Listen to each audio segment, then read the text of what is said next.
Building wealth isn't rocket science, but most people get it completely backwards and stay broke forever.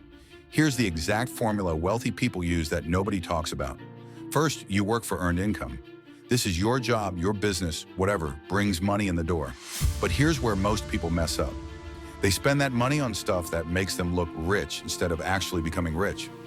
Step two is the game changer. Take that earned income and buy real estate or assets you can control. Not stocks you can't influence, not crypto you're gambling on. Real assets that put money in your pocket every month. Now here's where it gets interesting. Those assets generate cash flow. Most people would blow this money on a vacation or a fancy car.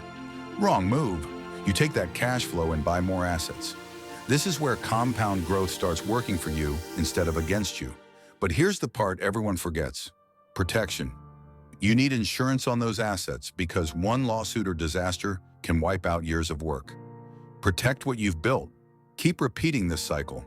Earned income to assets, cash flow to more assets, protection along the way.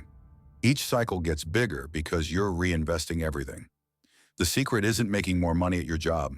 The secret is turning your earned income into a money-making machine that works while you sleep. Most people work for money their entire lives. Rich people make money work for them. The formula is simple, but it requires discipline to stick with it when everyone around you is buying stuff they can't afford.